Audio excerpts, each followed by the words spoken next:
Bonsoir chers téléspectateurs et bienvenue à votre émission Le Monde Inconnu sur votre chaîne Canal 2 International.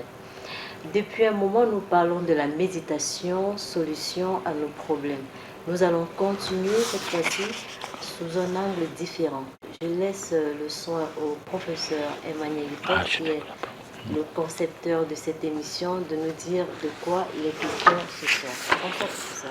Bonsoir, Georgette Baumé. Ce soir, nous allons parler de faut-il se méfier des personnes spirituelles, en fait, comme élément principal de la chronique. Bon, la deuxième partie, on aura le soin de découvrir exactement de quoi il est question. Voilà. D'accord, donc restez scotchés. Au programme, vous aurez votre chronique en deux parties. La réflexion, aussi la possibilité de participer à cette émission en nous envoyant les numéros, en nous envoyant les messages, voilà, via les numéros qui vont s'afficher au bas de votre petit écran. Je vous propose la première partie de la chronique. À tout de suite. Méditation, la solution à nos problèmes, chapitre 32. Faut-il se méfier des personnes spirituelles? Le mysticisme et la spiritualité font partie de ce que notre corps a de caché au travers de toutes ses dimensions. Le mysticisme peut être vu sur deux volets, philosophique et religieux. Si la philosophie se penche à décrypter l'existence des mystères de l'univers, il n'est que normal de qualifier ceci de mysticisme. Pas forcé aux philosophes de réaliser l'essentiel de ce mystère, ce qui se targue pas sur la compréhension ou la maîtrise de tous les phénomènes qu'englobe l'univers. Il sait qu'il lui est difficile de décoder tout ce que l'univers porte, car cela dépasse son entendement, convaincu que tout ceci représente énormément de mystères inimaginables. Pourtant, l'initié voit dans tout ceci une autre dimension d'existence. Il sait qu'il faut maîtriser ou savoir qu'une partie de ces mystères représente toutes les formes des lois tant subtiles et complexes que kabbalistiques. Il constate qu'il revient à chaque individu de se préoccuper des dix mystères. Mais le mysticisme chez le religieux a un sens autre.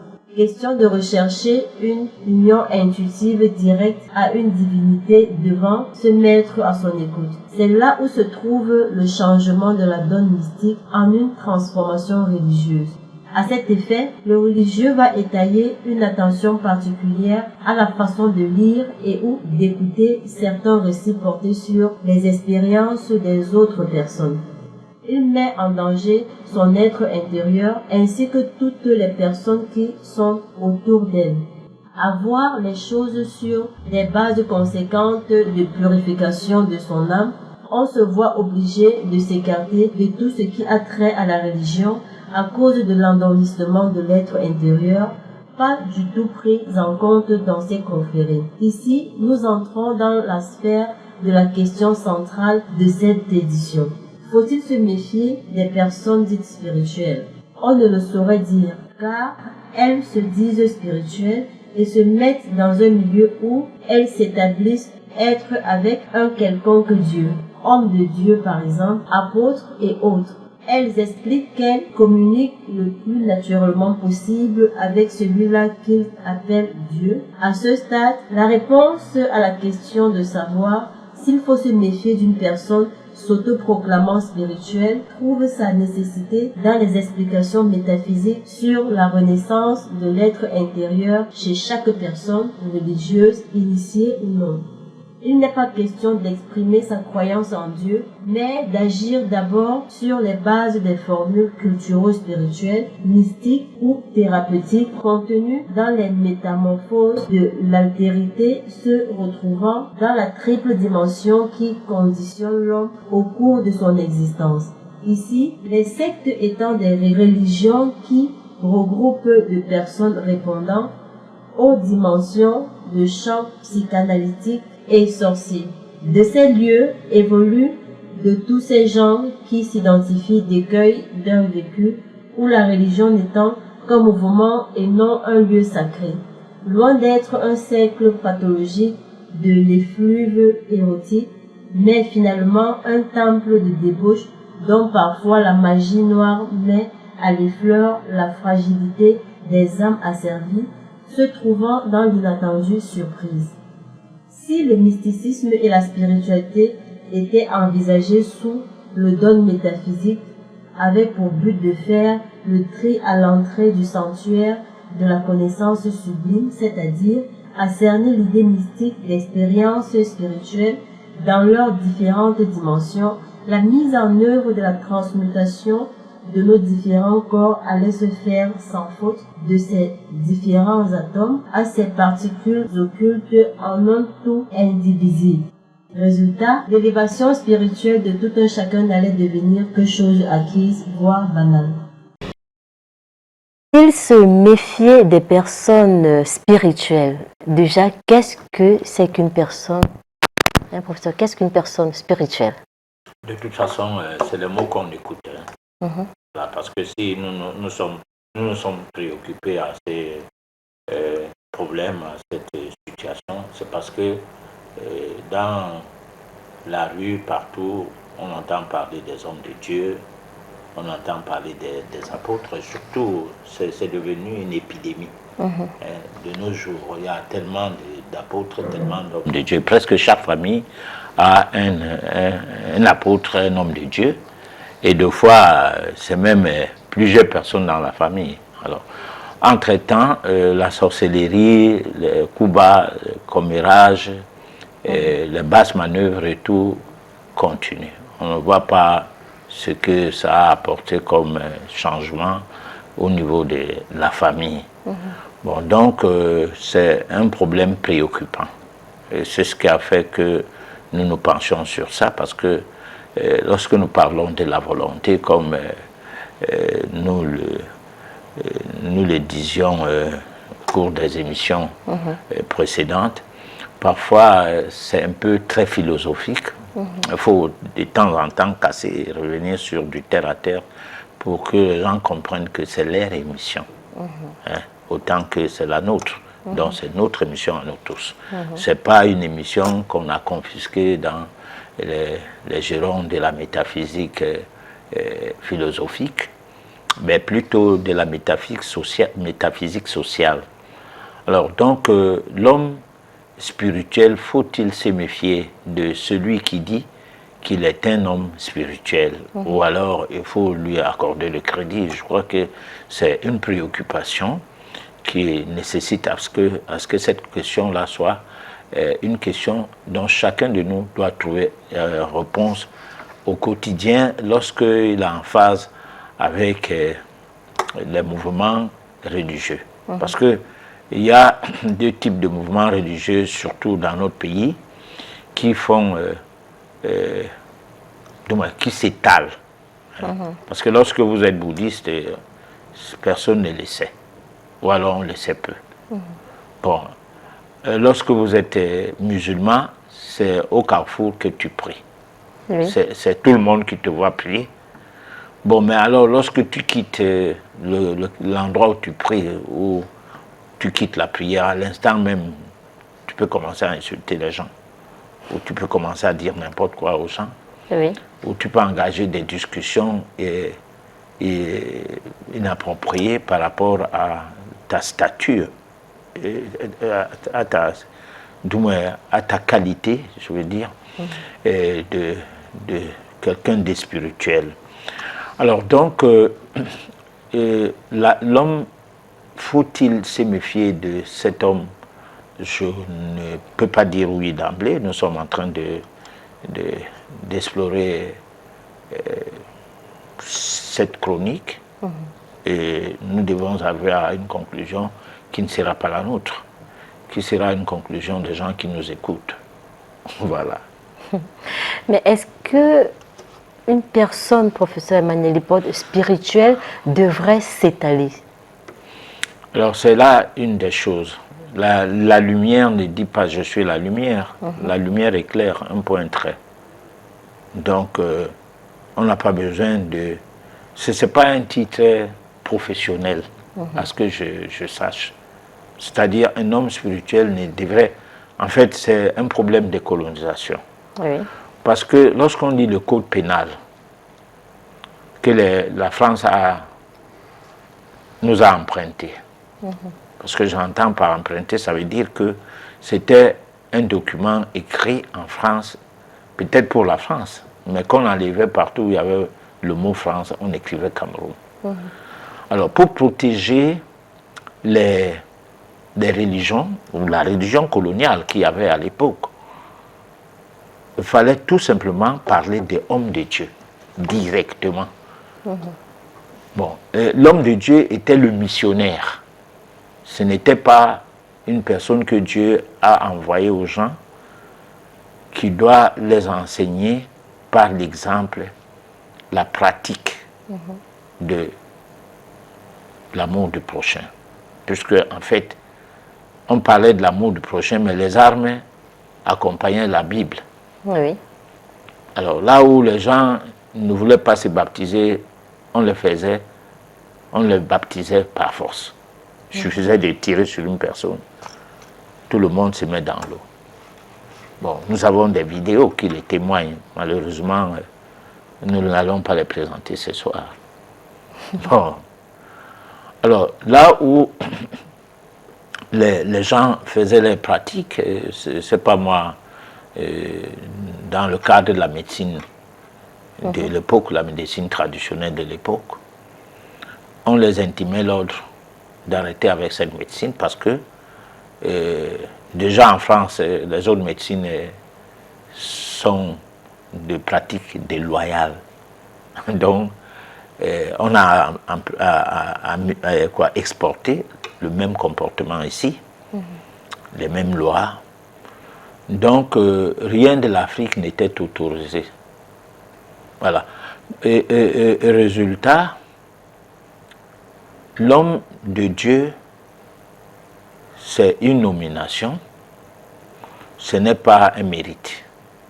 C'est-à-dire, c'est un titre, comme on peut dire, un magistrat, hein, parce que les missionnaires étaient des hommes de Dieu, mais pourtant, ils avaient une mission à accomplir. La preuve, quand la mission est accomplie, ça cesse d'être des missions protestantes, des missions catholiques. L'air est ancien, la plaque change, on écrit Église protestante, Église catholique. Il n'est plus question de mission. Et les missionnaires étaient devenus des abbés, des prêtres, plus tard des évêques, etc. Alors donc, la mission étant accomplie aujourd'hui, on n'a plus le souci de la spiritualité. Puisque à la base, il n'y en avait pas. À la base, il y avait l'arme à feu, pour ce qui est de la Bible, et l'arme blanche, pour ce qui est du Coran. Alors, donc, veux ou pas, tu t'alignes. Tu t'alignes pour quel Dieu alors? Pour une adoration. De quoi? Tu ne sais pas. Parce que jusqu'aujourd'hui, les gens adorent quelque peu un Dieu qui ne sait pas qui c'est. Oui, tu veux réagir. Allez-y, professeur. Ça t'excite, vas-y. Mais j'ai envie de savoir, l'Africain est, entre guillemets, sorcier. Je parle de la sorcellerie positive. Alors, les colons sont venus avec les armes et tout, mais où était leur sorcellerie? Lorsque quelqu'un a agressé en route, et qui fait même les arts martiaux, qu'on réussit à lui arracher le sac ou son téléphone, par un petit bandit qui en fait ne peut pas faire le poids si on dit du thé, ou sa force, ou bien ses arts martiaux. Un agresseur, c'est un agresseur. Hein? Les gens ont agressé les Africains, qui étaient des gens qui croyaient à l'être humain, c'est-à-dire qui étaient d'une hospitalité incomparable. C'est après que on est pris de court, on ne comprend pas où ce qu'on est. Mais c'était tard. C'est comme tu peux commencer à t'amuser avec quelqu'un, tu ne sais pas que c'est la bagarre qu'il t'a engagé comme ça. D'accord. Tu te retrouves à terre, et puis il te met le pied sur le genou, quoi, sur le cou. Hein? Mais tu vas faire comment? Parce que toi, tu n'es pas attentif sur les intentions. D'ailleurs, tu n'es pas en train d'imaginer ses intentions. L'Afrique a été cueillie à froid.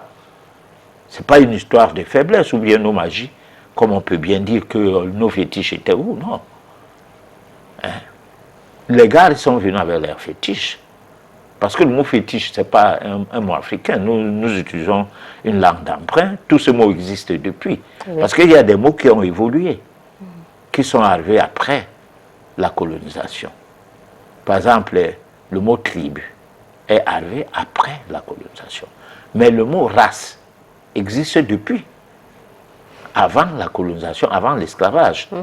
Parce que c'est des mots qui étaient mis en place pour déterminer la classe humaine. C'est-à-dire, lorsque tu es noir, le synonyme du noir était en même temps esclave, nègre. C'est-à-dire, noir égale synonyme égale nègre, nègre égale esclave. Les grands écrivains noirs qui ont fait de la négritude leur affaire, bon, j'ose citer Senghor, c'était pour peut-être pour dire que vous nous insultez, ça ne nous dit rien. Mais le mot noir avait pour synonyme nègre. Nègre avait pour synonyme esclave. Ça veut dire que esclave était quelqu'un sans âme, puisque nous sommes en spiritualité, nous parlons de métaphysique, nous sommes en métaphysique et nous parlons de la spiritualité. Oui. Un nègre était sans âme, comme nous le disons, des bêtes que nous tuons pour manger, nous disons que ces bêtes-là n'ont pas d'âme. Bon, peut-être qu'un jour viendra où il sera interdit de manger la bête, parce qu'en fait le noir n'est plus mangé. Si quand bien on ne le mangeait pas, on le tuait comme on voulait, on faisait des expériences sur l'être noir comme on voulait, jusqu'au moment où il fallait s'épancher quand même sur le fait que c'est des semblables. Oui. À ceux qui avaient ces pratiques, ils disaient que c'est quand même nos semblables. En fait, il y a un groupe s'est levé contre ça. Bon, un jour peut-être un groupe s'élèvera contre la consommation des bœufs, des moutons et tout. C'est vrai que ce jour-là, ça sera un jour apocalyptique. Pourquoi? Parce que ça sera le jour où l'homme aura atteint le niveau qui lui permet de se désolidariser de son état d'animalité vers un autre état dans sa pratique, dans son quotidien. Parce que en fait, lorsqu'on continue à manger les bêtes, on rabaisse notre âme. Déjà, il faut bien dire comment il peut s'avérer que l'homme soit différent de l'animal, alors que le même réflexe de l'animal qu'il avait, de la bête, différent de la bête, parce qu'il est du règne animal, là, qu'il accepte ou pas, on s'en fout. Il est du règne animal. Si un lion saute sur toi, il te mange comme il mange n'importe quelle proie. La panthère et tout, il n'y aura aucune différence. Bon, alors, dans le côté animal, nous sommes restés de chair en os, des animaux. Alors maintenant, du côté évolution de l'animal que nous sommes, on suppose que nos cerveaux ont été autrement orientés. Nous avons connu une évolution. D'abord, du point de vue scientifique, on a connu une évolution. Du point de vue scientisme, dont les scientifiques, les hôpitaux et tout, ont connu des évolutions. Parce que nous avons deux sortes d'évolutions. Quand on parle de science, il y a la science fondamentale, qui est une science globale, et la science et les sciences qui sont des sous-bassements de la science. Parmi ces sciences, il y a les sciences en conscience comme la science médicale. Bon, l'important c'est d'atteindre un objectif, celui de calmer les douleurs et tout, mais le reste on s'en fout. D'accord. Alors donc, l'homme ne devrait pas prendre le côté spirituel de la vie comme quelque chose qui se passe comme un slogan. Il devait prendre le côté spirituel de la vie comme quelque chose qui l'entraîne à rechercher les dimensions profondes de son existence, ou la dimension profonde de son existence. Voilà. Le professeur, à l'époque, j'ai envie de dire ça comme ça, certains voyants étaient pauvres. Ils ne faisaient pas la publicité, certains hommes mystiques, ils ne faisaient pas la publicité de leurs enseignements et autres. C'est-à-dire, ils soignaient. Alors, s'il soigne le voisin amène sa femme et ainsi de suite. Mais aujourd'hui, ce n'est pas le cas. On a remarqué qu'on fait tout simplement soit des publicités, soit les roll-ups, soit... Pourquoi ce changement, professeur, de situation? Bon, de toute façon, là, c'est la parenthèse qu'on peut donner sur la tradition qui s'est mise à se contextualiser. Parce que là, il faut dire une chose. Tous les instruments de communication mis en place, la radio avant, qui est une communication traditionnelle déjà depuis des siècles, du moins depuis peut-être pas des siècles, je veux dire depuis des décennies, voilà, c'est le mot que je voulais utiliser, consiste à faire la propagande d'une hégémonie occidentale. Donc c'est des outils de propagande de l'Occident. Alors ces outils ont beaucoup servi à détruire les idées, à détruire les connaissances, à détruire l'appropriation de nos traditions qu'on avait avant, parce que on essaie, dans un environnement traditionnel, on s'appropriait de la tradition et de manière culturelle, c'est-à-dire la culture était pas seulement la musique, mais des connaissances du point de vue agricole, du point de vue artisanal, du point de vue, de tous les points de vue, parce que les tisserands faisaient partie de l'agriculture. Donc, ils habillaient les gens sans avoir besoin d'usine. Bon. Et puis, la tresse des cheveux, c'est en Afrique que naissent ces connaissances. Et c'est à partir de la tresse, c'est-à-dire la manière dont on tressait les cheveux par les Noirs, qui naissent les cartes mères des ordinateurs, des téléphones portables. Ce qu'on appelle des circuits, c'est-à-dire un tableau où il y a la possibilité de mettre un champ électronique et qui permet de conduire un certain nombre d'ondes vibratoires et tout.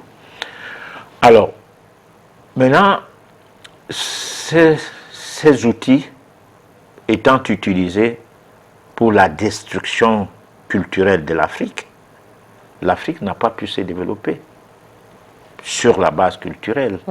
Et le fait que l'Afrique ne s'est pas développée sur la base culturelle, s'est développée sur la base intellectuelle et artificielle, parce qu'il y a l'intellectualisme ou l'intellectualité naturelle et l'intellectualité artificielle. Dans l'intellectualité artificielle, c'est le contrôle des intelligences. C'est-à-dire que les écoles de la colonisation avaient pour but de trier, de choisir ce qu'on doit enseigner et ce qu'on veut qu'on sache. C'est ce qu'on appelle le programme scolaire.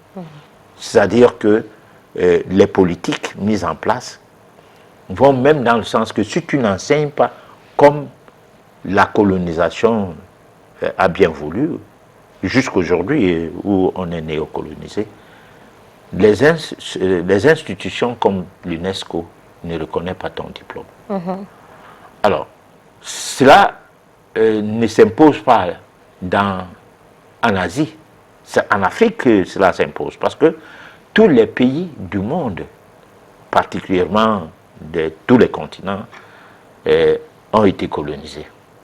Mais le malheur de l'Afrique est qu'on a abandonné nos traditions, ou on nous a fait abandonner nos traditions. Et puis on ne fait aucun effort pour y retourner. Parce que plutôt, on pérennise le combat contre tout ce qui est des traditionnels. Alors, déjà, le système de fonctionnement de la communication dans ces outils qui sont aujourd'hui supposés être à notre portée et qui sont nos outils aujourd'hui, entre guillemets, parce qu'ils ne sont pas nos outils à 100%, Oui. puisqu'il y a des satellites et que si tu dis certaines choses, on te coupe. Hein, tu ne passes plus, c'est-à-dire ton outil n'est plus autorisé de faire partie de ces satellites. Je ne vais pas citer certaines chaînes de télévision qui ne sont pas dans certains satellites ici, même au Cameroun. Bon, nous qui faisons dans YouTube, Oui. il y a certaines choses que tu ne peux pas dire. Bon, sinon on supprime la vidéo. Et si tu continues avec ces tons, ta chaîne est arrêtée carrément. Tu n'as plus de visibilité. Bon, donc on est dans une hégémonie qui, mise en place depuis toujours, va dans le sens que malgré que ce sont nos enfants, ce sont nos frères, ce sont nos sœurs, ce sont nos pères qui sont aujourd'hui journalistes, l'intéressant c'est l'Europe, l'intéressant c'est l'Occident. C'est-à-dire que tous les débats tournent sur le modèle de l'Occident. D'accord. Et l'Occident colonial. Bon, pendant ce temps, on est contre les gouvernements mis en place par cet Occident. Oui. Bon, au point où on se pose la question, alors, vous êtes des chiens qui ont comment on peut dire, des museaux dans le sac, mais qui aboient. Vous ne voyez pas que vous aboyez alors pour rien. Parce que le véritable problème aujourd'hui, c'est le système d'enseignement. Oui. Bon. Comment veux-tu donc que, prenons un médecin qui vient parler de l'asthme, il n'explique pas comment parler en tant que médecin peut soigner l'asthme. Il explique que c'est une maladie incurable, mais il y a quand même les traitements. Bon, alors, le mot traitement, ça prend un sens tellement ridicule, permets-moi le terme, parce que traitement de quoi? Traitement ou alors les soins. Les soins de quoi? C'est-à-dire caresser ça dans le sens du poil pour dire, bon, que la maladie continue et que le médicament soit acheté et que le fabricant du médicament, qui est à la base des modules d'enseignement dont ce monsieur qui vient défendre mordicus le fait que l'asthme, c'est s'il définit l'asthme, prétendument, il sait qu'est-ce que c'est, parce qu'il donne une définition arrogante. Mais malheureusement, au bout, on ne sait pas qu'est-ce qu'on va faire avec l'asthmatique. Hein? Il se retrouve qu'un produit ventoline, machin et tout, doit être consommé à vie. Alors, donc, ces choses-là n'existaient pas avant en Afrique. D'accord. Et les Africains qui sont dans ça, comme le cordon ombilical a été coupé, depuis le bas âge jusqu'à arriver au niveau de l'université, et le temple d'abrutissement, ils n'arrivent pas à comprendre que, mais attends, il faut faire un retour aux sources. C'est que les Européens, à un moment donné, se sont mis dedans en créant un environnement nudiste où les habits ne se portent pas. On est carrément nus, même si cela n'intéresse pas le gouvernement en place. C'est des mouvements qui existent. Bon, maintenant, ce retour aux sources, pour l'Africain, nous n'avons pas besoin de nous mettre nus, mais nous avons besoin de retrouver les lettres de noblesse de notre tradition. Bon. C'est pourquoi les gens courent à la télé actuellement, parler aussi de les choses. Oui. Hein? Sauf que là, à l'absence d'une loi, tout est permis. C'est-à-dire, tu vas voir quelqu'un qui va venir te dire que lui, il soigne l'asthme, il soigne le diabète, il soigne tout ce que la médecine occidentale n'arrive pas à soigner. Et parmi ces gens, il y en a qui disent la vérité, parce qu'ils ont quand même rendu des services à certaines personnes. Bon, donc, ce n'est pas un problème d'utiliser l'outil qui permet de communiquer, hein, parce que c'est le contexte. D'accord. Voilà. Professeur, que peut-on dire du point de vue de l'accompagnement spirituel des jeunes? Voilà. Alors là, c'est autre chose. Vous savez, l'éducation avant était fondamentale. Oui. Était, comment je peux dire ça, naturelle. L'éducation aujourd'hui, c'est le formatage. C'est l'atteinte d'un objectif voulu par d'autres personnes. Bon, qui sont partis d'abord sur les bases qu'eux-mêmes ils n'éduquent pas les enfants. Les enfants européens sont mal éduqués. Bon, lorsque tu suis par exemple le Conseil européen qui prend les décisions souvent sur comment traiter les droits des enfants.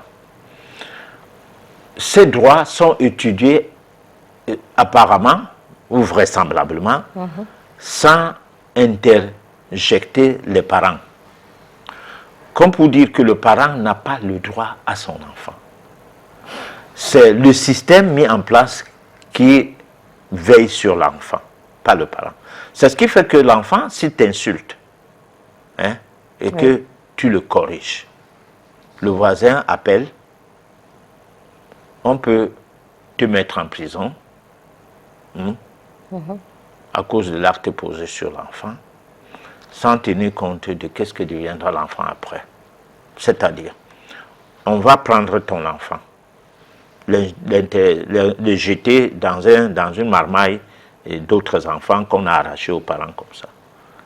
Mais sans qu'il y ait quelqu'un qui veille sur cet enfant, de manière à dire, est-ce que cet enfant n'a pas de mauvaises habitudes par hasard? Non, on ne veut rien savoir. On considère que l'enfant ne juge pas avec son père parce qu'il est mineur, son père aura toujours raison. Et la loi interdit que son père ait raison sur lui, parce que c'est une manière de le brimer. Alors, c'est cette histoire qui a fait qu'il y a des agressions. Parce que c'est les enfants des gens qui agressent. Qui est l'enfant de la rue? Bon, on va, le PUMU et autres, ça, des mouvements de l'ONU se forment autour de ce genre de dossiers, comme pour veiller à ce que ces enfants soient pris en compte et tout. Mais qu'est-ce qui a amené ça? Parce qu'il y a toujours là où on glisse pour voir là où on est tombé. Alors, donc, le côté spirituel de l'enfant devrait être un problème des parents.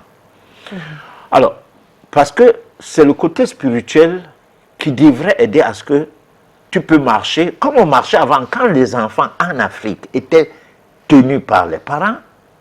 La maison dormait, la porte sans être fermée, la porte ouverte, et personne ne venait entrer chez quelqu'un. Nous qui sommes un peu âgés, moi je laissais ma porte ici à Douala ouverte parce qu'il m'est arrivé que je voyage peut-être à aider à plus de 30 km de Douala. Hein. Par un coup de tête, des amis qui vont aider, et puis finalement je dors là-bas. Oui. Je reviens le lendemain, je trouve tout mon appareillage, tous mes livres, toutes mes choses en place. Même pas une aiguille déramassée, alors que personne n'a même fermé la porte. Le voisin peut-être croit que peut-être que tu n'es pas loin. Il s'endort, il ne tire même pas les battants de ta porte. Ouais. Alors, donc, aujourd'hui, tu ne peux plus voir ça. Aujourd'hui, non seulement il ne faut pas laisser ta porte ouverte, mais les gens circulent avec des armes. On ne sait pas d'où ils sortent avec. Alors que le pays, le Cameroun, par exemple, notre pays, le port d'armes subit une certaine autorisation. Parce que dernièrement, dans mon quartier, dans l'allée de là où j'entre, on a agressé quelqu'un, un journaliste et photographe qui, quelqu'un qui avait des appareils des caméras et tout, Oui. avec une arme blanche. 2 personnes étaient sur la moto, lui il était sur sa moto. On lui a arraché tout. Bon. Alors tu vois, c'est pas les enfants tombés sortis de l'enfer, où se trouvent les diables, entre guillemets. Mais c'est des enfants, des gens, mais mal éduqués. Alors, donc nous avons un problème aujourd'hui. L'éducation de l'enfant, ça doit se passer sur les bases de la crainte de Dieu. Et la crainte de Dieu n'est pas le Dieu de l'Église. Parce que celui-là, il a prouvé ses limites. Bon, tout le monde va à l'église, mais tout le monde est ce qu'il est. C'est très peu de gens sur le fait de ramasser 100 personnes comme ça de l'église, de trouver qu'il y a 20% de personnes sérieuses dans les 100 personnes. Bon, pourquoi? Parce qu'à la base, lorsque le christianisme commence en Afrique, c'est les sorciers qui aidaient les colons missionnaires à dénicher les qui font des pratiques dans la médecine traditionnelle et voulant mettre leurs autres. Parce qu'il y avait dans chaque village, il y avait une chapelle, il y avait une école. Plusieurs villages donnaient lieu à une chapelle, une école et un dispensaire. Et le dispensaire avait pour but l'implémentation d'une certaine médecine qui permettra à ce qu'on vende le médicament aux Noirs sans les soigner. C'est-à-dire qu'ils deviennent des consommateurs de médicaments comme chez eux, sans tenir compte est-ce qu'ils auront la santé ou pas. Voilà, parce qu'en fait, chez eux, ils n'ont pas besoin de la santé. Ils ont besoin de la commercialisation des médicaments. Bon, lorsque tu as un mal de tête, si tu t'attaques au paracétamol, moi j'ai des vidéos où les médecins qui sont contre le paracétamol dans une interview, la première chose que le journaliste lui pose la question, quand on a les maux de tête, on va alors faire comment? Bon. Et le mec, il ne raconte pas une histoire qui m'attend. Est-ce que c'est le médicament? Non, il te raconte une histoire que, bon, mais on doit prendre le paracétamol parce que machin et tout. Mais sauf qu'il ne faut pas dépasser les doses. Alors, mais chaque être humain a ses doses. Oui. Parce que nous ne sommes pas des êtres humains identiques. Nous sommes semblablement identiques. Mais au niveau de nos cellules, notre comportement, nos tempéraments, les habitudes alimentaires, tout ce que nous engageons notre vie dedans, nous le faisons, dans tout ce que nous nous engageons à faire, nous le faisons différemment. Donc on ne peut pas avoir les mêmes réponses avec des médicaments stéréotypés, c'est-à-dire le paracétamol, c'est le paracétamol. D'aucuns ne devraient pas en boire du tout. Hein? D'accord. Voilà. Merci, professeur. Nous allons passer à la deuxième partie de la chronique. À tout de suite. Les assemblées de Dieu. Est-ce des lieux de prière des sorciers? Parlant de l'occulte de méditation face à la prière en cette 7e édition, il était tout d'abord question d'ouvrir une série de pages sur la prière et que nous ne saurions fermer sans évoquer les lieux dans lesquels se déroulent ces prières. Ce n'est qu'après que nous allons ouvrir finalement la page concernant la méditation. Tout se parle de la prière, sauf qu'on n'imagine pas justement ce qui se passe derrière elle. Exemple, se mettre à genoux devant une personne qui debout, passant pour celui-là même qui vous guide vers Dieu, serait un acte plein de symboles et d'une grande signification mystique. Ou alors, fermer les yeux pendant ce temps, vous ne savez pas ce qui se passe du prétendu pasteur de vos âmes. Autant de choses à y méditer. Sans savoir ce qu'il y a de fondé ou pas, vous vous intéressez simplement à la prière. Surtout qu'en règle générale, les choses se passent dans une illustrée, luxueuse assemblée. La plus grave erreur serait même ce lieu de culte, église. Archéologiquement, ces églises sont construites sur un modèle quasi identique et portent une dénomination selon le haut, les reliques faisant partie de la pierre angulaire, lors de leur construction du genre Saint-Paul ou Saint-Pierre. Comment sont arrangés ce lieu de prière? Les fidèles n'en savent rien. Moins encore, le rôle hautement occulte et relevant de la magie noire de ces reliques, jamais connues des fidèles et autres personnes qui entrent dans ce milieu. D'ailleurs, en Afrique, par exemple, même les prélats ne savent pas grand-chose de la disposition occulte des bases de ce lieu dans lequel eux-mêmes en sont des prédicateurs. On risque de dire que l'impérialiste ou alors les impérialistes sont des prédateurs. Ils exposent tout le monde, y compris leurs fidèles serviteurs, aussi même ceux qu'ils utilisent pour faire prospérer leur hégémonie. On rencontre toujours les mêmes cas de figure dans tout ce qu'ils mettent en place un peu partout dans le monde. En médecine, par exemple, les médecins ne savent pas la dangerosité des nanoparticules qui font partie de certains médicaments, pour ne pas dire l'ensemble des médicaments. La plus grave erreur contre vous-même est le fait de ne pas chercher à savoir ou à se poser la question de savoir pourquoi vous vous mettez dans une assemblée pour prier. Bien que le christianisme attribue ceci à leur Seigneur Jésus, qui, dit-on, déclarait que là où 2 ou 3 personnes se réunissent à son nom, il est là. Nous devrions toujours faire attention parce qu'il y a autre chose à relever, c'est que ces lieux sont dangereux pour les non-sorciers. Alors, de retour sur ce plateau, professeur Emmanuel Lipote, qu'est-ce qui se cache dans les églises au moment de faire la prière, le fait qu'on a les yeux fermés? Mais non, les yeux fermés, c'était... C'est-à-dire, les yeux fermés, c'était peut-être pour faire circuler les messages. Parce que en Afrique, le protestantisme et le catholicisme n'avaient pas eu beaucoup de bagarres. Ils s'entendaient quand même avant le communisme. Bon, c'est des petites situations, il fallait qu'ils se prêtent les mains parce que, prenons par exemple Alfred Sacker qui arrive en Afrique. Lui, il était, je crois, maçon, au menuisier maçon, quelque chose comme ça dans son pays. Donc, mais missionné au Cameroun, par exemple, et il était pasteur. Voilà. Donc, il y avait des gens comme ça. Et il était pasteur protestant. Alors, protestante et catholique n'étaient pas trop amis, mais ils étaient amis ici, là. Bon, il y avait donc que chez lui, on fermait les yeux pour prier. C'est pas peut-être pour...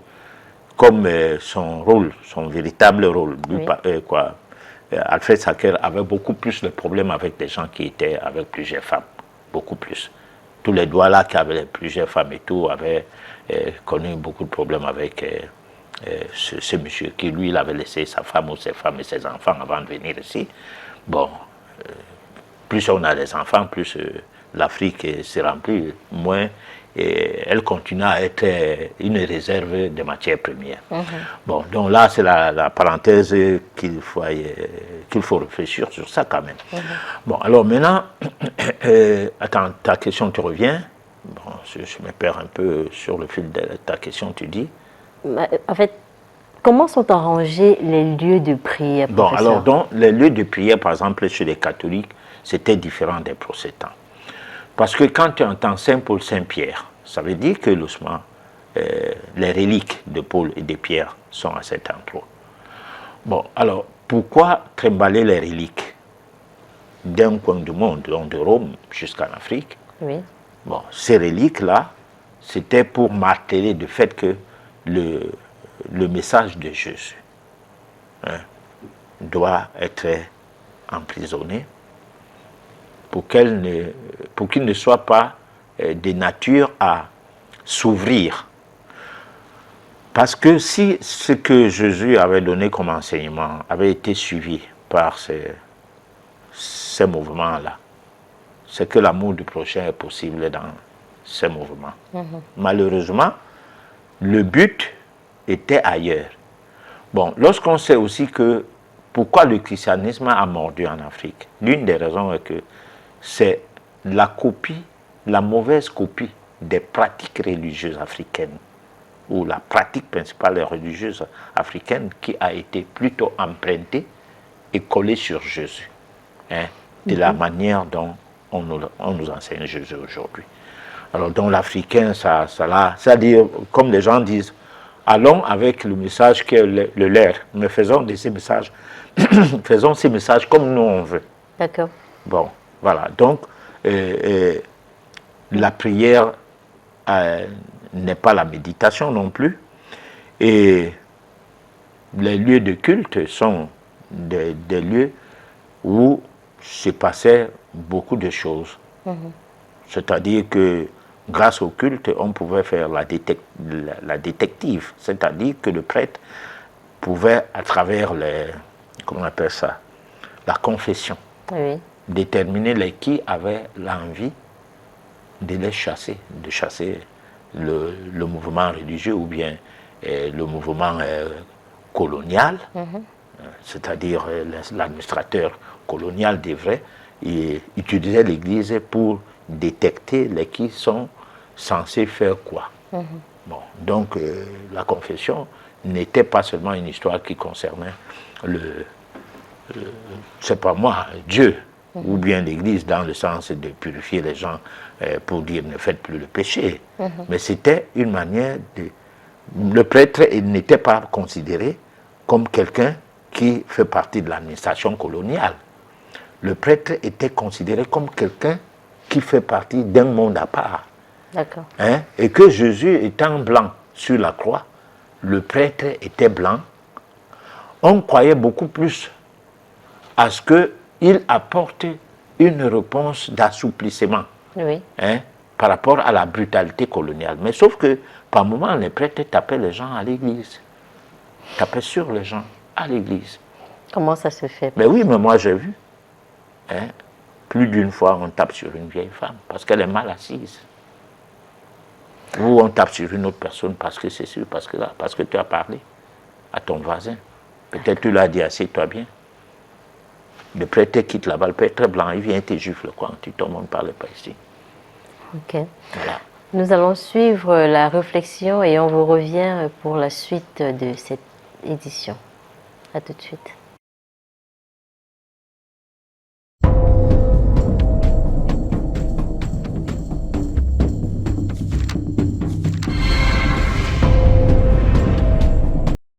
Alors, professeur Emmanuel Lipote, vous venez de suivre la réflexion. Quel est votre commentaire? Bon, alors, on ne peut pas parler de la spiritualité tant qu'on ne tient pas compte du fait que l'homme est spirituel et physique en même temps. Parce que cet élément ne nous intéresse pas comme si on avait un problème avec les vaccins. Ça nous intéresse comme pour dire que comment les êtres humains ont pourri les organismes des gens à travers le monde et on continue à parler de Dieu ici et là. Ou alors parce que les églises ferment boutique dans les pays européens, plus particulièrement, et qu'en Afrique, nous, on a encore nos églises, du moins, c'est la Renaissance, c'est-à-dire il y a plus d'églises qu'avant. Bon, que je suis peut-être préoccupé, parce que je suis africain, mais moi je ne fais pas partie de ces églises-là. Moi je défends l'humain que nous sommes. Oui. On doit soigner le corps humain en tenant compte, on soigne l'homme en tenant compte du corps, de l'esprit et de son âme. Et les pratiques telles que ce que nous venons d'écouter là, ça veut dire que l'homme n'a plus d'essence de nos jours. L'homme n'est plus au centre de la vie. C'est l'économie qui est au centre de la vie et l'homme est devenu outil de cette économie-là. C'est-à-dire on manipule l'homme pour gagner de l'argent et faire prospérer l'économie, mettant l'homme à l'absence du profit de la vie. Alors là, si on lit un peu les droits de l'homme, on se retrouve devant une histoire. C'est que le droit à la vie est empiété. Pendant qu'on parlait des droits de l'homme, bon, pas les droits individuels seulement, Oui. mais les droits de l'homme avec grand H, ces droits-là sont empiétés aujourd'hui par des scientistes Des gens qui utilisent la science sans conscience pour pouvoir se faire de l'argent. Voilà. D'accord. Chers téléspectateurs, il est temps de lire vos messages. C'est le SOS téléspectateur.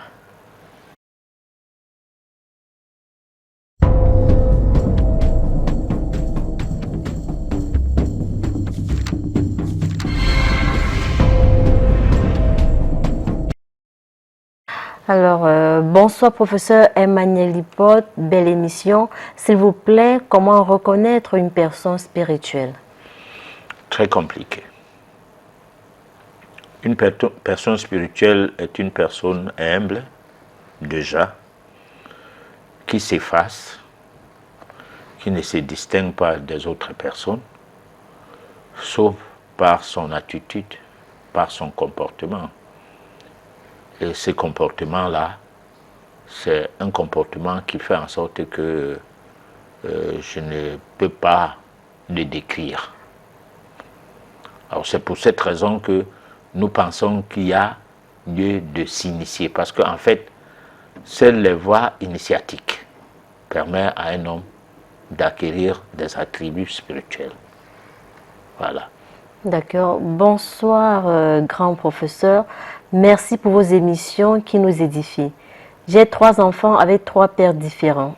Je voudrais savoir si le fait d'avoir des enfants avec des pères différents est une malédiction. Si oui, comment y remédier? Il n'y a pas de malédiction sur des choses qui sont de nature à voir la situation sur le plan karmique. Parce que là, nous sommes en métaphysique, nous allons utiliser les mots appropriés. D'accord. Vous aviez 3 enfants avec 3 hommes. Vous aviez 5 enfants avec 5 hommes. Ça veut dire que même si vous faisiez comment, ça devrait être comme ça. Ouais. Parce que le fait d'être un homme ou une femme n'a rien à voir avec ton âme, a à voir quelque chose avec ta mission. C'est-à-dire chaque personne sur la terre a une mission à accomplir. Et cette mission est part dès sa naissance à sa transition. C'est-à-dire couvre sa période d'existence. La période d'existence et l'après cette période, qu'on peut appeler la mort, que la personne est morte, la vie continue. Même étant mort, sûr de tout le monde que tu es mort, mais tu vas continuer à vivre. Parce qu'en fait, l'être intérieur ne meurt pas. Qu'on dise bien, les noirs n'ont pas d'âme, les animaux n'ont pas d'âme, seuls les blancs ont les âmes. C'est les histoires. L'être intérieur ne meurt pas. Parce que lorsque tu lis même la Bible que les blancs sont venus avec, lorsque tu lis Ecclésiaste, chapitre 3, je ne sais pas, verset 19 ou quoi, c'est précisé bien que qu'est-ce qu'il nous prouve, puisque ça parlait de vanité, vanité des vanités, tout est vanité. Alors, qu'est-ce qui prouve à l'homme?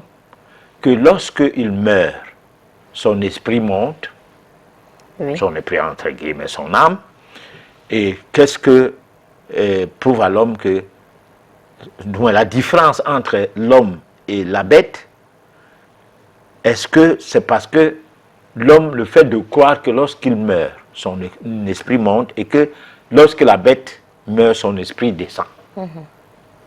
Tout cela monte. Tout cela monte. Alors, donc, en réalité, la substance de ce que nous faisons doit se faire de manière à faire attention. C'est-à-dire que les voies spirituelles doivent être recherchées.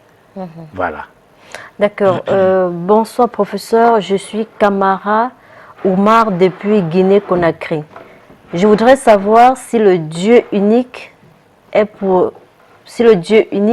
pour lequel les religions adorent est une invention des hommes ou bien on est simplement détourné de l'essentiel. On peut dire tout simplement qu'on est c'est une invention purement simplement de la colonisation. D'ailleurs, ça a commencé avec l'esclavage, avec le code noir. Il fallait baptiser les gens pour les dénuder de leurs forces naturelles, qui sont des forces occultes. On est arrivé avec la colonisation, c'était l'apothéose, dont on est venu avec un Dieu qui était accompagné d'un livret de Dieu qui était accompagné avec l'arme. Bon, donc ça, c'est des mécanismes qui n'ont rien à voir avec Dieu. Parce que le Dieu de la colonisation, c'est le Dieu va en guerre. On a inventé le diable. Et nous bagarrons pour que le diable ne nous avale pas, de peur que nous nous retrouvions en enfer avec lui. Mais quel est le deal ou le pacte que Dieu ait signé avec le diable? De façon à voir dans la Bible des passages comme celui de Job, où Dieu discute avec le diable et donne l'autorisation au diable, à Satan, d'aller tenter Job, qui était son serviteur. Quel est le deal qui a que l'enfer appartient au diable et le paradis appartient à Dieu? Bon, quelles sont les ententes qu'ils ont eues? Ça, dans leur convention, les deux hommes-là. Puisque nous les considérons comme nous sommes créés à leur ressemblance. Par exemple, nous sommes créés à la ressemblance de Dieu, selon le christianisme et l'islam. Donc ça veut dire que le diable aussi est créé à la ressemblance de Dieu, ou alors n'est pas créé. Le diable, c'est un opposant de Dieu. Bon, et Dieu s'entend avec le diable que bon, celui qui pêche, je te le donne là-bas. Celui qui ne pêche pas, vient chez moi. Donc c'est comme un vote. Bon, donc ceux qui me votent, donc ceux qui vivent comme je veux, seront avec moi. Le diable dit également moi aussi. Vraiment, c'est des histoires à dormir debout. Hein. Il faut être africain, colonisé, néo-colonisé intellectuellement pour pouvoir continuer à faire ces milieux-là et s'enorgueillir. D'accord. Bonsoir professeur, moi c'est Michel, résident à Douala, Aquanor. J'aimerais savoir un truc qui m'arrive depuis les années. Toujours quand je cherche du travail et trouve si ce n'est pas le travail qui finit, c'est mon argent qu'on ne donne pas. Je ne comprends pas le phénomène là, s'il vous plaît, aidez-moi. Comment faire pour remédier à la situation et pourrais-je vous appeler? On peut m'appeler. Parce que des choses comme ça, moi, je ne suis pas censé tout connaître. Il faut que j'étudie le phénomène.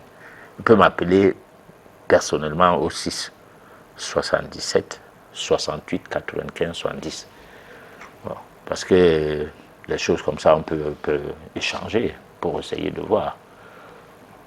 Vous avez des difficultés de trouver le travail, mais quand bien même vous trouvez le travail, on ne vous paye pas le salaire.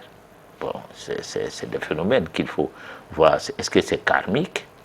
Est-ce que, bon, karmique de deux côtés, karmique ça veut dire que tu nais dans un environnement de la sorcellerie, ou c'est pas moi quoi, nous on y croit, ou c'est karmique du fait que tu as des dettes à payer par rapport à des actes posés au cours de ta vie.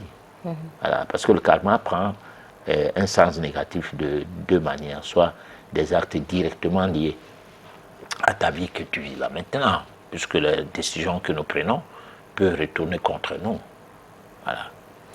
D'accord. Bonsoir Henri de Deido. S'il vous plaît, comment une femme spirituelle peut-elle impacter la vie de son partenaire moins âgé qu'elle? Par ailleurs, comment expliquer qu'une femme spirituelle permette qu'un prêtre, soi-disant un frère en Christ, passe la nuit chez elle et n'accepte jamais que son fiancé y passe la nuit chez elle? Professeur. Oui, mais le prêtre vient la bénir. Son fiancé ne vient pas la bénir.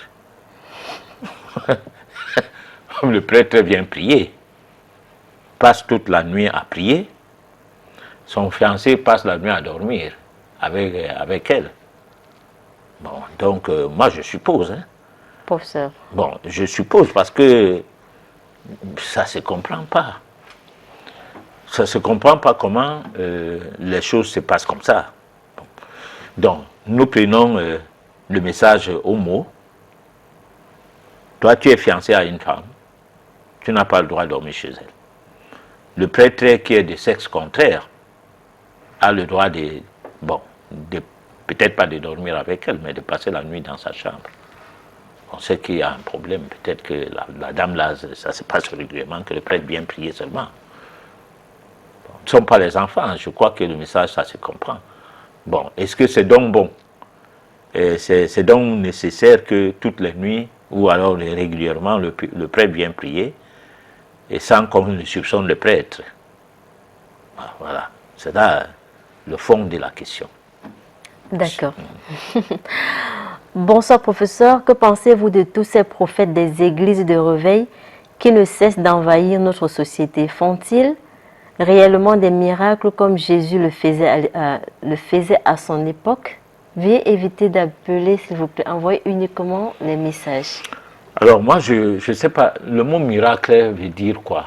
D'abord, le mot miracle veut dire que tu fais quelque chose que le commun des mortels ne comprend pas comment on en est arrivé là. Mais le commun des mortels n'est pas censé comprendre qu'on peut avoir les yeux. On regarde, mais on ne voit pas. On peut avoir les oreilles, les bruits se passent, on ne les voit pas. Alors, donc, il y a des systèmes d'hypnotisme qui peuvent faire en sorte que vous croyez que le miracle s'est produit alors que rien ne s'est produit.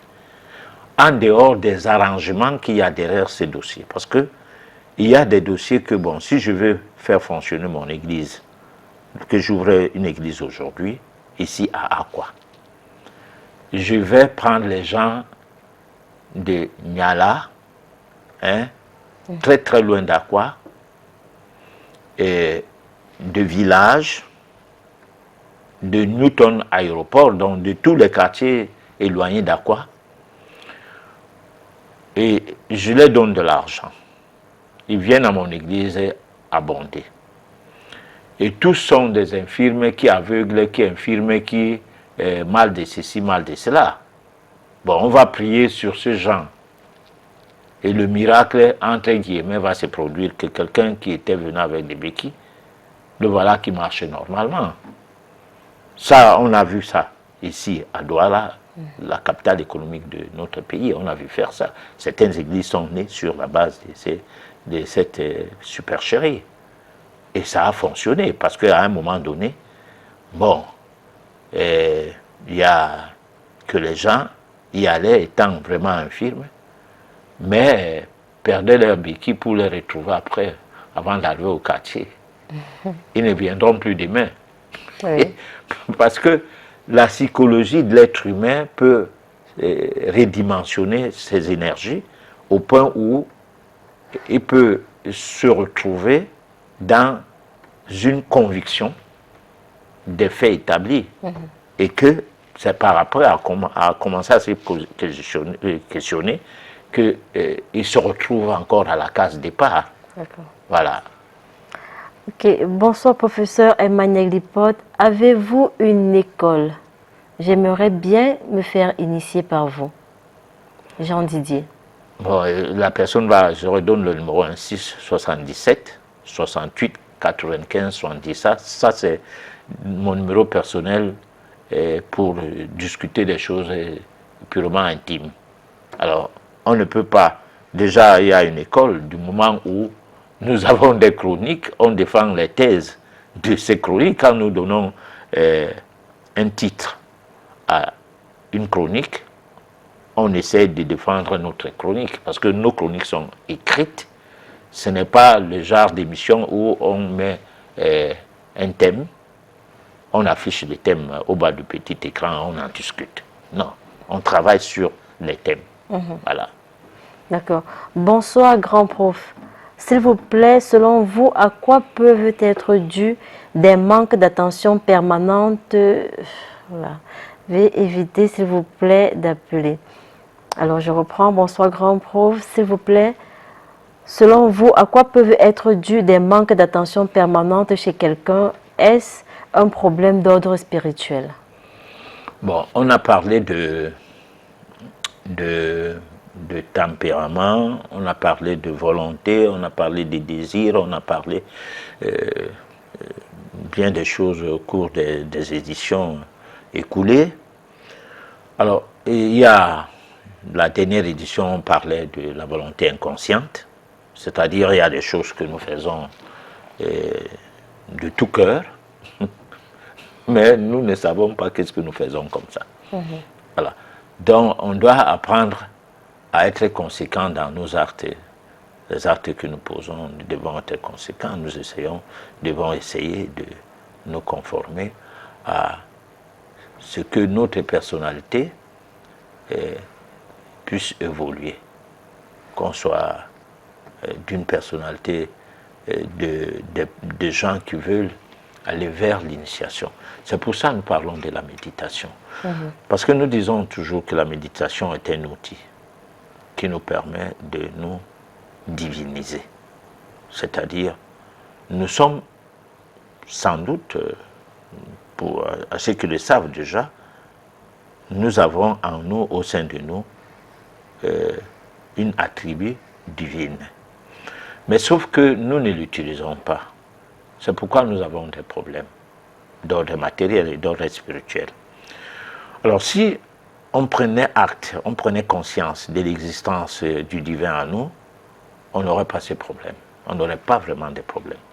Alors qu'est-ce qui peut nous amener à prendre acte? C'est s'outiller à ce que nous construisions le véhicule qui nous permet de suivre le chemin qu'on appelle la spiritualité, afin de déboucher à notre être divin, c'est-à-dire à développer notre intérieur. Alors, donc là, c'est un schéma qui doit faire partie de notre préoccupation pour avoir une vie conséquente. Malheureusement, ce n'est pas enseigné. C'est enseigné nulle part. Ce n'est pas enseigné à l'école. Ce qui est enseigné à l'école, c'est l'arrogance. Ce qui est enseigné à l'école, c'est le fait de marcher sur les autres, l'exploitation de l'homme par l'homme. Hein? C'est des choses basiques qui permettraient à ce que quelqu'un ressente d'abord lui-même. Parce que tu ne peux pas avoir l'amour du prochain quand tu n'as même pas l'amour en toi. Tu ne sais même pas qui tu es. Tu n'es pas un animal animalier. Tu es un animal évolué. Mais tu refuses que tu évolues. Tu restes totalement dans l'animosité, hein, avec tout ce qu'il faut comme arrogance. Parfois, trimballé par des desseins matérialistes. Voilà, c'est là où se trouve la complication. D'accord. Bonsoir professeur, je rêve fréquemment des dents qui tombent de ma bouche. Pouvez-vous l'interpréter s'il vous plaît, Henri de Mieux-Bel Douala? Et comment rattraper ou corriger un karma négatif s'il vous plaît? Alors, les dents servent d'abord à quoi dans la bouche d'un être humain? C'est la barrière qu'on met entre ta langue qui ne doit pas dire n'importe quoi et du moins, entre l'être intérieur qui est emprisonné, et cette barrière permet à ce que de ta bouche, que n'importe quoi ne sorte pas. Alors maintenant, lorsqu'on rêve que toutes tes dents ont chuté de la bouche, ça peut être interprété de plusieurs façons. Mais on peut aussi dire que tu dois faire attention désormais de ce que tu parles. Parce qu'on a trois manifestations par lesquelles nous sommes pris dans ce qu'on peut dire péché, chez les chrétiens, imperfection en métaphysique. Il y a la pensée, il y a la parole et il y a les actes. Donc, tu dois mesurer tes mots. Savoir choisir ta façon d'expliquer les choses ou de t'exprimer ou de prendre la parole en public ou de se comporter lorsque tu es devant une situation qu'il faille que tu aies un mot à dire ou bien qu'il faille que tu t'engueules avec quelqu'un. Voilà. Bonsoir professeur, ça fait 8 ans que j'habite avec ma femme. Mais professeur, je ne sais pas si vraiment c'est la femme de ma vie. Depuis, je ne progresse pas. Elle également ne progresse pas. Nous n'avons pas d'enfants. S'il vous plaît, comment faire? Bon, alors, si vous aviez des enfants, j'allais dire ceci. J'allais dire que vous allez alors faire comment? Mais si vous n'avez pas d'enfants, je peux dire que tous les deux tombez d'accord sur une étude d'affinité pour étudier les vibrations de votre relation, c'est-à-dire la synchronisation de vos deux vibrations, devant aboutir à quelque chose de positif, c'est-à-dire parce qu'on se met ensemble, Oui. comme pour dire une seule main ne fait pas le paquet, 2 mains en font. Alors, si vous avez une femme, ou si une femme a un homme, c'est pour que quelque chose change dans votre vie. C'est quelque chose, ce n'est pas forcément du côté matériel. Mais on peut aussi dire que matériellement, vous ne pouvez pas manquer une certaine évolution. Mais si vous avez mis tout votre dévolu sur l'évolution matérielle dans votre vie de couple, il peut s'avérer que ça soit là le premier danger de la difficulté de votre vie en commun. Parce que si madame a plus de besoins matériels par rapport à ce que son mari gagne, ou si le mari est paresseux, c'est madame qui se bat pour nourrir la famille entre guillemets le couple, puisque ce couple-là n'a pas d'enfant. Alors à un moment donné, on a beau être à la recherche de l'harmonie, l'harmonie va foutre le camp. Donc de toute façon, il faut une étude d'affinité, déjà. Et il faut aussi, l'étude d'affinité va permettre de comprendre le fond même de la difficulté de s'entendre. Parce que quand un couple s'entend, ce couple-là évolue. Oui. Quand un couple ne s'entend pas, il y a évolution. Parce que quand vous vous entendez, vous vous contentez du peu que vous avez. Et l'harmonie qui existe en vous entraîne des vibrations positives et ces vibrations positives captivent tout ce qui est de nécessaire pour votre quotidien. Voilà. D'accord. Bonsoir, professeur Emmanuel Clipot. S'il vous plaît, j'aimerais savoir si vous faites l'horoscope personnel. Ça revient encore, professeur. Bon, l'horoscope personnel, vous allez demander ça aux antennes, mais moi, je pense que l'horoscope personnel, c'est quelque chose de compliqué. Parce qu'on ne peut pas faire l'horoscope personnel à quelqu'un chaque jour. Il ne pourra pas payer le prix. C'est comme si tu as recruté un voyant. Puisque l'horoscope, c'est juste la prévision. L'horoscope n'est pas le nez de l'astrologie. Le nez de l'astrologie, c'est la connaissance de qui on est. D'accord. Alors que l'horoscope, c'est juste les prévisions. Comment sera la journée? Alors maintenant, l'horoscope personnel est plus proche de la personne. Ça, c'est vrai. Parce qu'avec l'horoscope, disons, généralisé, bon, vous avez 1 million de personnes pour un signe, par exemple. Alors là, la provision, les probabilités vont au-delà de 50%. Par contre, l'horoscope personnel, la probabilité va au-delà, à plus, non, je disais en deçà de 50%, quand c'est généralisé. Quand c'est personnel, c'est au-delà de 50%.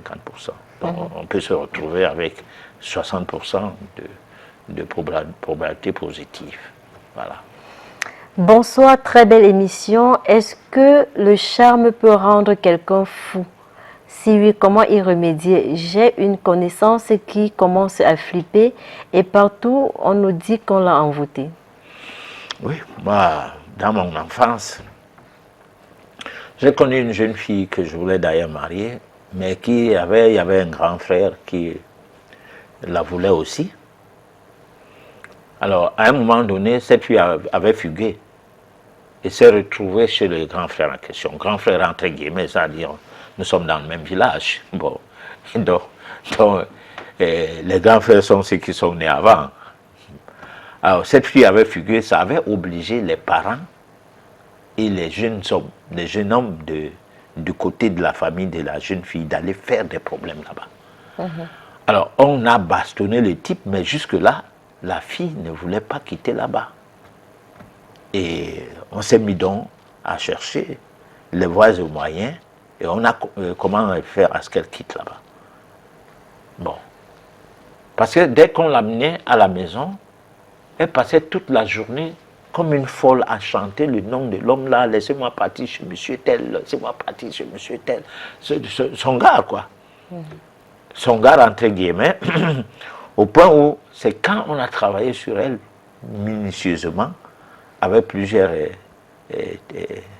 thérapeutes, Oui. que cela s'est calmé. Et puis maintenant, elle a repris ses sens. Bon, mais vraiment pas totalement, parce qu'il y avait toujours comme s'il y avait quelques boulons qui manquaient dans son cerveau. Si jamais le cerveau pouvait avoir les boulons, quelques vis. Voilà. D'accord. Bonsoir. Est-il normal d'épouser une personne plus âgée et qui a des enfants? Roland. Alors, Roland, un garçon. Mais veut épouser une femme plus âgée. Et qui a des enfants. Ah, d'accord. Il est normal de tout faire, dans le cas de faire du bien. Il est anormal de faire des choses qui entraînent au mal. Alors, une femme a un mari. Chaque femme a un mari. C'est ce qui fait que les femmes se marient en polygamie, parce que c'est leur mari là-bas. C'est ce qui fait que certaines femmes se marient à un homme, parce que c'est son mari là-bas. Alors donc, est-ce qu'il est normal ou il n'est pas normal? Ça, c'est des idées qui peuvent être dégagées par l'environnement dans lequel les choses se passent et les dires des uns et des autres.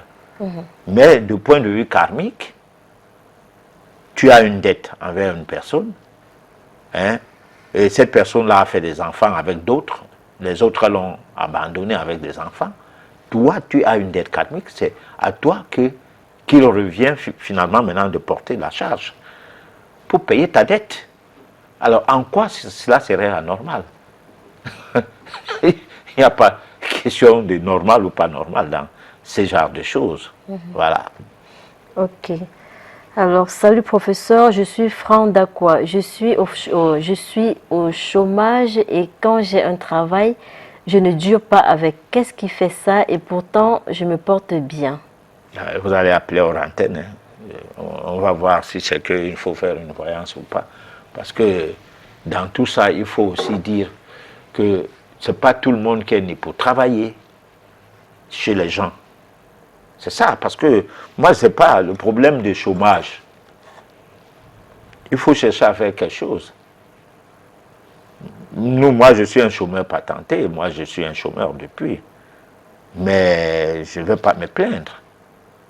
Parce que si c'est qu'en allant travailler chez quelqu'un, qu'on est donc travailleur, parce qu'on est salarié ou quoi, D'accord. c'est qu'il y a un problème. Tout le monde peut avoir une activité. Pour le peu qu'on ne veut pas voler, parce que c'est les mauvaises activités là-bas. Voilà. Alors, bonsoir professeur, très belle émission.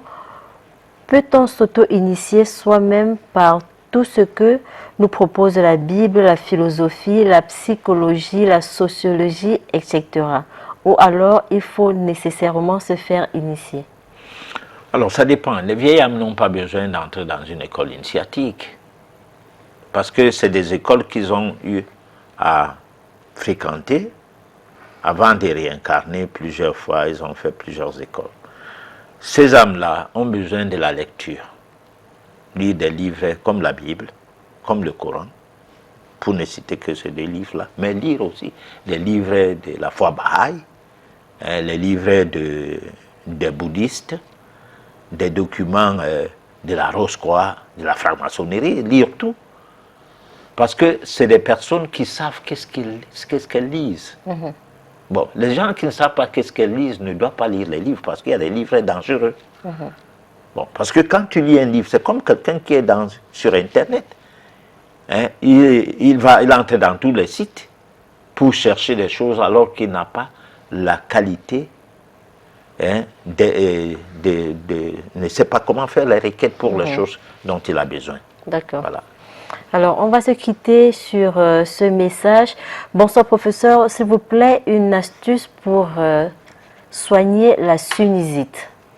Je n'en ai pas une. Voilà. Professeur, votre mot de fin? Mon mot de fin, c'est que... La personne peut quand même vous appeler en antenne pour... Oui, bon, mais parce que moi, je ne soigne pas le malade qui se plaint symptomatiquement. Ça, c'est l'hôpital. Si quelqu'un a une maladie, on étudie qu'est-ce qui l'a amené à avoir la maladie. Bon, mais si on ne peut pas étudier ça, si tu viens, tu me dis, mon oreille coule le pull, le machin, et je dis, bon, tu veux quoi? Je vais le remettre de ça. Je dis, va à l'hôpital, c'est là-bas qu'on a ce genre de remède. Moi, je veux savoir qu'est-ce qui t'a fait, quelle est la cause de ton mal. Oui. Voilà. Bon, donc, les choses des recettes et tout, il faut aller voir ça avec les tradipraticiens. Voilà. Moi, vraiment, je pense qu'il faut prendre l'être humain au sérieux. Il ne faut pas bluffer les gens. Bon, de toute façon, nous restons dans la logique que la méditation va nous permettre de sortir de nos problèmes. Voilà. Merci, professeur Maniac Lipol. Nous avons été ravis de vous savoir nombreux à l'écoute de cette édition. Donnons-nous rendez-vous mardi prochain à partir de 23 h. D'ici là, portez-vous bien.